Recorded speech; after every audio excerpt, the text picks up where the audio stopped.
é a adolescência? O que significa ser adolescente? Essas são questões que são importantes quando a gente atua com adolescentes nas mais diversas áreas da psicologia, em que nós trabalharemos com adolescentes, em que nós escutaremos adolescentes. E para falar da adolescência, eu partirei deste livro aqui, que chama A Adolescência, do Contardo Caligares, da coleção Folha Explica. Considerando essa obra tão importante do Contardo, essa transmissão tão forte, tão significativa que o Contardo deixa para nós sobre a psicologia, a psicanálise e as reflexões de diversas questões da vida, né?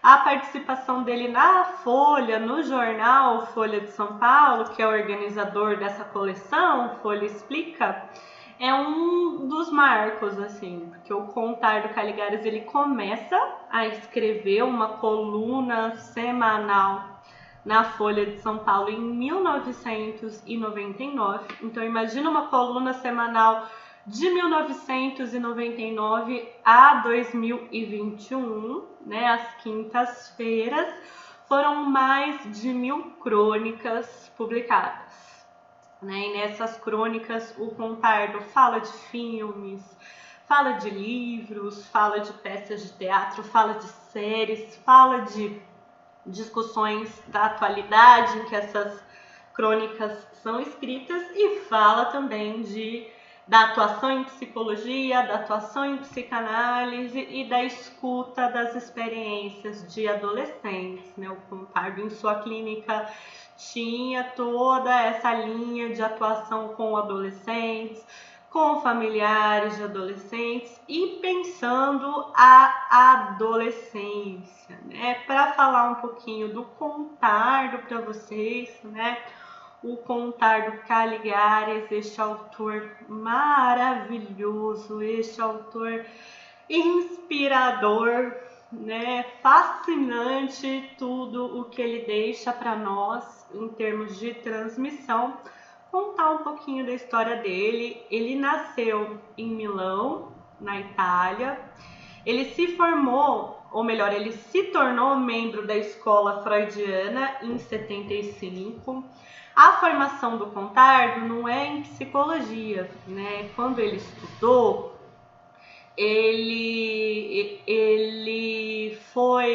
era um momento, em alguns países continua sendo assim hoje em dia, que ao invés de escolher um curso, você vai combinando um agrupamento de matérias, um agrupamento de linhas de estudo. Então, essas linhas de estudo que o Contardo escolheu envolviam letras, né, os estudos literários, e questões de ciências sociais, filosofia, sociologia, antropologia, ciências políticas. Então, a formação do Contardo combinava os estudos literários com os estudos sociais. E quando ele estava concluindo essa formação, né, a formação acadêmica, e tinha entrado em um cargo para dar aula, ele começa também a análise pessoal. Ele busca atendimentos psicanalíticos porque ele estava sofrendo com uma forte gastrite, né? Então ele busca os atendimentos em psicanálise.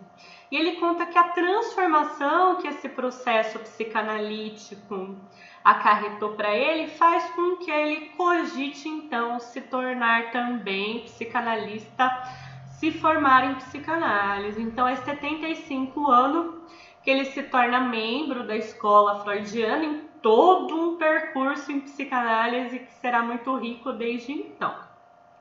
A primeira vez que o Contardo veio ao Brasil foi em 1986, em que ele estava lançando o livro Hipótese sobre o Fantasma. Fantasma é um dos termos da psicanálise, né? Sobretudo na psicanálise lacaniana, para uma fantasia principal, uma fantasia original, né? Uma fantasia norteadora de um processo de formação psíquica, né? E essa ideia de qual é o lugar de uma cena fantasiada, de uma cena originária, qual que é a presença dessa fantasia, é sobre o fantasma, né? Então, o Contarne, ele chega para lançar este livro, que é mais específico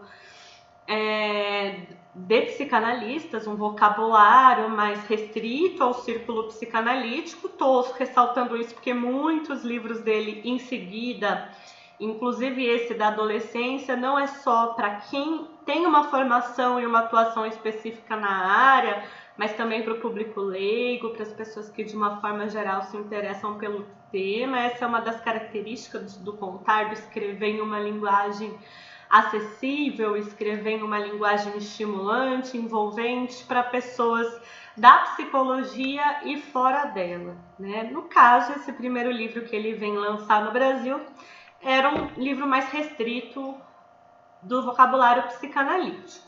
E aí ele começa a vir com mais frequência para o Brasil, né? Participando de seminários, ele participa na fundação da APOA, que é a Associação Psicanalítica de Porto Alegre. Ele também começa a atender no Brasil, ele abre um consultório, então uma vez por mês ele passa uma semana no Brasil e atende pacientes aqui no Brasil, dá cursos, dá palestras, então ele começa a vir com mais frequência. Como eu disse, clinicando, fazendo seminários, fundando a APOA, né? Ele foi parte do início da Associação Psicanalítica de Porto Alegre. E em 1889 é quando ele vem morar no Brasil, vem morar em Porto Alegre, se casa aqui no Brasil. Então ele começa toda uma trajetória no Brasil, tanto que ele tem um livro chamado Hello Brasil, em que ele conta como que a experiência de ser alguém estrangeiro, que morou, deu aulas e clinicou em diferentes países, chegando ao nosso, né? Como é chegar ao Brasil. E depois, anos mais tarde, ele edita esse livro e revisa algumas das impressões iniciais, contrapõe-se a algumas de suas impressões iniciais, mas a relação dele com o Brasil é uma relação bastante intensa, bastante refletida e também registrada em um de seus livros, o Hello Brasil, né? Então ele vem morar no Brasil em 89, ele torna-se colunista do jornal Folha de São Paulo em 99, de 99 até este ano, um pouco antes de sua morte, ele estava publicando colunas semanais e ele também ele foi autor de uma peça de teatro, ele tem livros de ficção, livros literários e ele produziu um seriado que é transmitido pela HBO, que chama Psi. Esse seriado que chama Psi,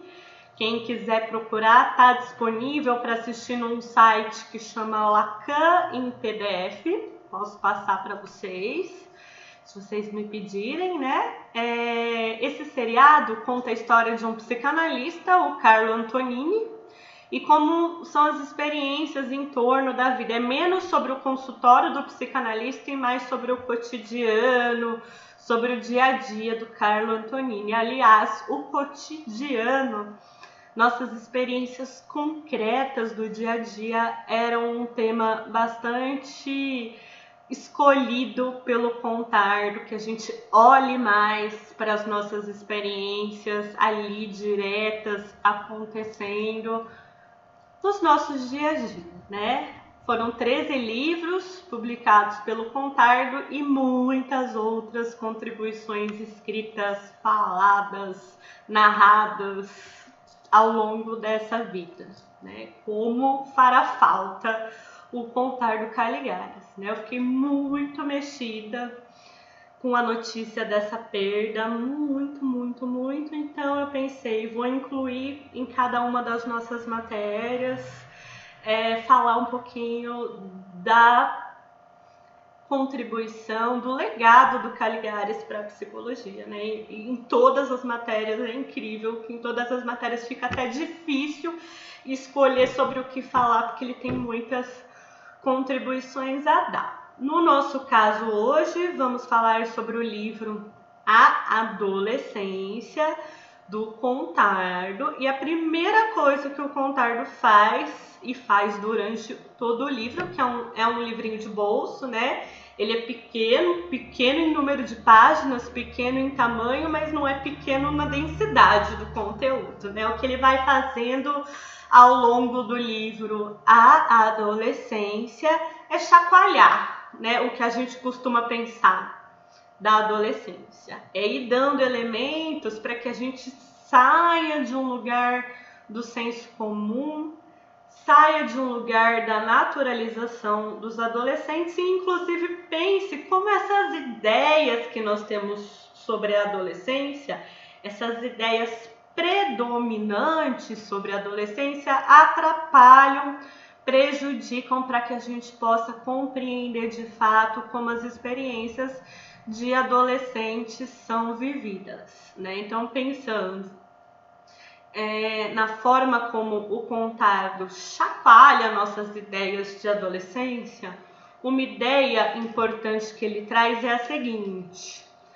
a adolescência não é só o conjunto das vidas dos adolescentes. É também uma imagem ou uma série de imagens que muito pesa sobre a vida dos adolescentes, né? Num sentido de que quando a gente fala a adolescência, imaginando que está se referindo a como adolescentes são, como adolescentes vivem, a gente acaba criando uma imagem. E essa imagem pode ser tanto uma imagem negativa, sabe quando as pessoas falam assim, não são adolescentes, são aborrecentes.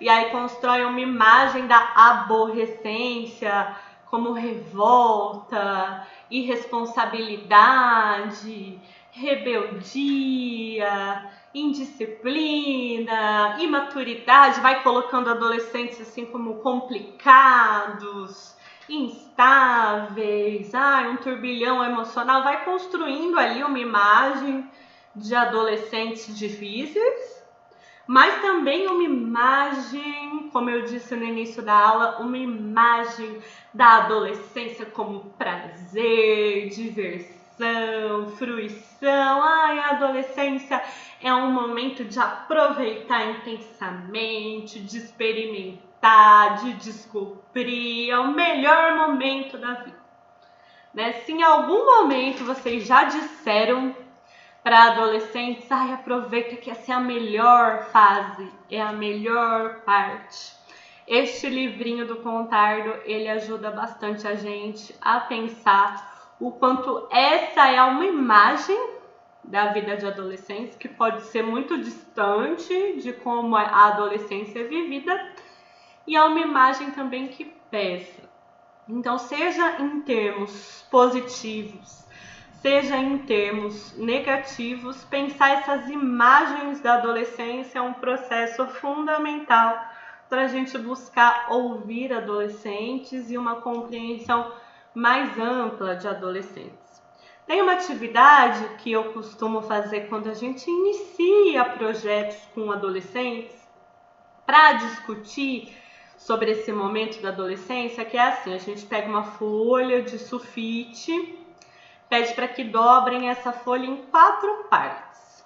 Aí em cada uma das partes eles vão escrever assim: como a família vê a adolescência, como a escola vê a adolescência, como os amigos e amigas veem a adolescência, como a mídia vê a adolescência, né? Na televisão, nos filmes, nas redes sociais, nas notícias. Geralmente a parte de cima, famílias e escola, vem a parte assim, como chatos, como irresponsáveis, como imaturos, como complicados, vem essa parte da aborrecência. E geralmente embaixo predomina o ideal. Ai, de se divertir, sair, festejar, ir para o shopping, ir para, né, consumo, uma ideia também de bastante, ao mesmo tempo, diversão e também de identidade, assim, uma imagem maior de aproveitar, de fruição. Então, na parte de cima predominam as representações, é complicado, é chato, é rebelde, é difícil. E embaixo, festa, balada, shopping, diversão. Quando eles terminam, né, de construir família, escola, amizades, mídia, a gente pede que virem a página. Virando a página de sulfite, né, do papel sulfite, escrever atrás. E como que eu vejo a adolescência? E é interessante que, geralmente, quando a gente faz essa atividade, esse momento em que viram a página, atrás é quando trazem toda uma riqueza, toda uma multiplicidade de emoções. Então, falam de medo, de angústia, de insegurança, de ansiedade, de desânimo, de desmotivação, de timidez, de dificuldade de conversar com as pessoas, dificuldade de falar do que está sentindo. Falam também de emoções no sentido de desejo, de anseio, de amor, de como é viver esses sentimentos e emoções que tantas vezes não são ouvidos quando a gente faz uma imagem, né? Então, o que é vivido ali introspectivamente? Quais são as experiências subjetivas que nesse momento as pessoas se deparam, né? Pode ser de uma forma inédita, é a primeira vez se deparando com aquelas experiências emocionais, aquelas experiências subjetivas, mas ao mesmo tempo não tem um contexto de escuta dessas experiências, de atenção para a densidade emocional da adolescência. Então, eu acredito que essa atividade, quando a gente faz, ela é bem ilustrativa de como a gente não pode confundir as imagens que são feitas da adolescência de como as experiências de cada adolescente singularmente são vividas, já que cada adolescente tem essa vivência singular, essa vivência única da adolescência, né? Então a gente pode voltar nessa definição que o Contardo nos traz. É uma definição importante que a gente vai retornar em outros momentos da nossa matéria, que é: a adolescência não é só o conjunto das vidas dos adolescentes, é também uma imagem ou uma série de imagens que muito pesa sobre a vida dos adolescentes. Outra definição que o Contardo nos traz sobre a adolescência é da adolescência como uma moratória. O que é uma moratória? É como se fosse uma determinação de suspensão. Várias vezes adolescentes escutam assim: ainda não é a hora, você ainda não está pronta, você ainda não está preparado, você ainda não tem maturidade, por enquanto você não pode, quando você for adulta, você tananã. Quando você for adulto, você tananã. Então a adolescência, em muitos momentos, ela é descrita como um momento de suspensão. E essa suspensão ela é lembrada, né? Agora você não pode, enquanto você morar aqui, enquanto você estiver estudando, enquanto você estiver na escola, enquanto você não tiver 18 anos, enquanto você não estiver trabalhando. Então, assim, esse período de suspensão. Por enquanto, não. Por enquanto, você não tem preparo, por enquanto, você não tem maturidade, por enquanto, não. Então é esse por enquanto não que suspende o que pode ser feito, o que pode ser escolhido, o que pode ser vivido, recebe o nome de moratória. E o Contardo, ele inicia o livro A Adolescência contando uma história, e essa história convida a gente a pensar nesse caráter de moratória da adolescência. Eu vou ler junto com vocês trechinhos dessa história, tá bom? O Contardo nos traz assim. Imagine que, por algum acidente, você seja transportado de uma hora para outra a uma sociedade totalmente diferente. Digamos que o avião no qual você estava sobrevoando um canto recôndito na Amazônia teve uma dificuldade técnica. O piloto conseguiu aterrissar, mas o aparelho está destruído. Então, imaginem que por esse acidente vocês foram parar nesse canto recôndito da Amazônia. Vocês estão imaginando? Não há como esperar socorro, nem como sair do fundo selvagem da floresta. Por sorte, uma tribo de índios que nunca encontraram homens modernos, mas que são relativamente bem-humorados, adota você e seus amigos. Será necessário, imaginemos, 12 anos para que vocês se entrosem com os usos e costumes de sua nova tribo, desde a linguagem até o entendimento dos valores da sociedade, em que aparentemente vocês viverão o resto de seus dias. Vocês estão imaginando, né? Vocês foram parar lá nesse canto recôndito da Amazônia. Felizmente tem uma tribo lá que é relativamente bem-humorada, relativamente amigável. E aí vão ser necessários por volta de 12 anos para vocês aprenderem os costumes, para vocês se adaptarem à linguagem, se adaptarem aos valores, como que é o contexto de vida nessa tribo.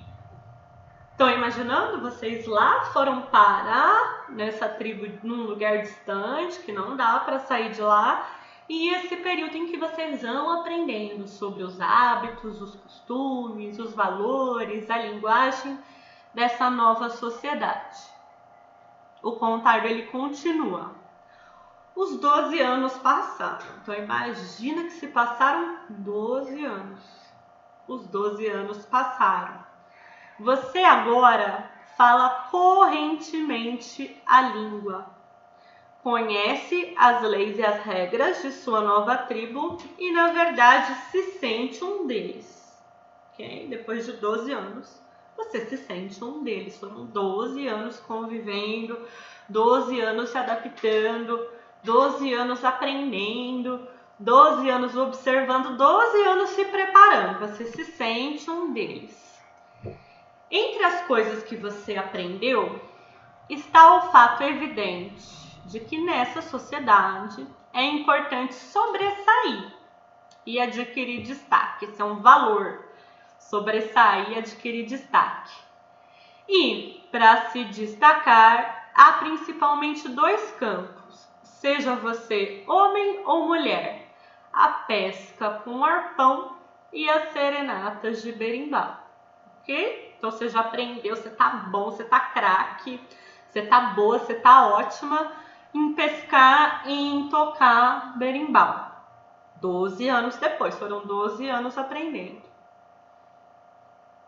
Nessa altura, os anciões da tribo lhe comunicam o seguinte: talvez você tenha tamanho e perícia suficiente, né? Você tem as habilidades. Mas é melhor esperar mais 10 anos antes de vir a fazer propriamente parte da tribo. Espera só mais 10 anos. Então você ficou 12 anos se preparando, 12 anos aprendendo e agora você ouve mais 10 anos. E aí? Naturalmente, os anciões acrescentarão que esse pequeno atraso é inteiramente para o seu bem. É para o seu bem que você vai ficar mais 10 anos esperando, mais 10 anos se preparando. Você ainda não está pronto. Mais 10 anos você ainda não está com maturidade. Falta 10 anos, mais ou menos. Eles amam você e por isso querem ainda, por um tempo, que você seja protegido. Esses 10 anos são para o seu bem. Esses 10 anos são para te proteger. Portanto, você vai poder se preparar melhor ainda para o dia em que, enfim, serão reconhecidos como membros da tribo. Ou seja, olha que legal. Vai demorar, mas vai demorar para o seu bem. Vai demorar, mas vai demorar para você se preparar. Quando enfim chegar a sua hora, nossa, que bom que você passou esse tempo aprendendo mais, se preparando mais. E o contar dele continua. Pois bem, o que acontece com nossos adolescentes é parecido com o destino dos aeronáufragos dessa pequena história. Então, a história que o Contardo estava contando é para a gente identificar como muitas vezes é assim que os adolescentes são tratados em nossa cultura. Ao longo de mais ou menos 12 anos, as crianças, por assim dizer, se integram em nossa cultura.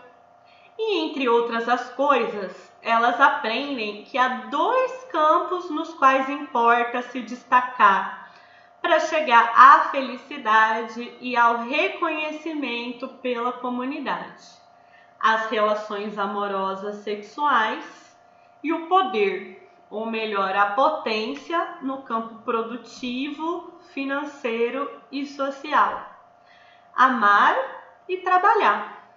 Namorar, casar e ter uma profissão, né? Então, as relações amorosas e sexuais e o poder produtivo, financeiro e social. E não é bem aí que a gente fala para os adolescentes, não, ainda não é a hora, ainda não é a hora, é muito cedo, né? Como eu disse para vocês, se vocês puderem, se tiver na família, né, a geração de avós, avôs, tia-avó, qual que era a idade que eram considerados prontos para o casamento? Qual era a idade que eram considerados prontos para ter filho? Qual era a idade que eram considerados prontos para trabalhar? Não estamos dizendo que antes era ótimo, era bom, era uau, mas assim, a ideia é a gente reconhecer a historicidade, né? Olhar para os fenômenos que são vividos hoje e reconhecer a adolescência como uma construção histórica. Ok? Esse é um passo importante para uma compreensão mais ampla sobre a adolescência. A adolescência como uma construção histórica. Vamos continuar. Em outras palavras, elas aprendem que há 2 qualidades subjetivas que são cruciais para se fazer valer em nossa tribo. É necessário ser desejável e invejável, né? Vai aprendendo esse campo do desejo, esse campo do que os outros vão ver em mim, né? Se a gente olhar como as redes sociais participam desses aprendizados de construir uma imagem, o que os outros vão ver em mim, isso vai tornando ainda mais marcante das adolescências hoje, né? Enfim, né, pulei um trechinho e trouxe essa conclusão do Contardo. Há um sujeito capaz, instruído e treinado por 1000 caminhos, pela escola, pelos pais, pela mídia, para adotar os ideais da comunidade. Ele se torna um adolescente quando, apesar de seu corpo e seu espírito estarem prontos para a competição, não é reconhecido como adulto. Então, falar sobre a adolescência, a construção histórica da adolescência na nossa cultura, é falar também como na nossa cultura a gente não tem uma compreensão estabelecida, a gente não tem critérios definidos do que significa tornar-se adulto. O que é tornar-se uma pessoa adulta? Nós não sabemos. Quando que eu olho para alguém e digo, olha, essa pessoa se tornou adulta? Isso é uma indefinição para nós. E se a gente chama a adolescência de passagem da infância para a vida adulta? Mas a gente não significa o que entrar na vida, a gente não tem um significado do que entrar na vida adulta a gente acaba criando essa moratória, né? Esse limbo preparatório. O Contardo também usa esse termo, um limbo. Porque o adolescente fica lá, ainda não é hora, ainda é cedo, você não tem preparo, ainda não é hora, ainda é cedo, e aí? Mas o que é tornar-se socialmente reconhecido como capaz? Socialmente reconhecido como adulto? E isso vai gerando angústia, vai gerando insegurança, vai gerando revolta, né? Quando que o que eu faço vai ser considerado para valer? Quando que o que eu faço vai ser visto com seriedade? Quando que os meus projetos, as minhas capacidades, as minhas ações vão ser vistas como sérias, como para valer? Né? O Contardo, ele fala assim, então é um erro a gente pensar que a adolescência é uma fase de transformação biológica, de maturação biológica, com as transformações hormonais, anatômicas e fisiológicas. A gente precisa olhar para essa especificidade cultural da adolescência, né? Que essa ideia de um período prolongado de preparação, ela vem mais ou menos desde a Revolução Industrial, né? Mas sobretudo nos últimos 100 anos, que vai se fortalecendo a ideia de um período prolongado de preparação. E o Contardo, ele nos traz assim: em nossa cultura, a passagem para a vida adulta é um verdadeiro enigma. O que significa passar para a vida adulta? É um verdadeiro enigma. A adolescência não é só uma moratória mal justificada, contradizendo valores cruciais como o ideal da autonomia. A gente vai passando ao longo da vida o quanto ser independente é importante, ter autonomia para fazer suas decisões, suas escolhas, seus projetos é importante. Mas chega na adolescência, não, você ainda não pode, você ainda não tem preparo, você ainda não é capaz. Para o adolescente, ela não é só uma sofrida privação de reconhecimento e independência, misteriosamente idealizada pelos adultos. É também um tempo de transição cuja duração é misteriosa. Então, uma grande dificuldade para adolescentes é não poder ter autonomia, não poder ter a independência, não poder ter o reconhecimento de suas vontades, projetos e escolhas e, ao mesmo tempo, essa é a melhor fase. Você vai se divertir, vai aproveitar muito. Eu sempre conto, quando eu comecei a trabalhar com adolescentes, que fazia parte do projeto que eu desenvolvi as visitas domiciliares. Né? E nas visitas domiciliares, eu lembro bem assim que um dos temas para ser trabalhado no projeto era a questão da prevenção à gravidez não planejada. E alguns desses textos de prevenção à gravidez não planejada diziam assim: é bom que a gestação aconteça em um outro momento da vida, em que você se sinta mais preparado para ter responsabilidade, mais maturidade para cuidar de uma criança.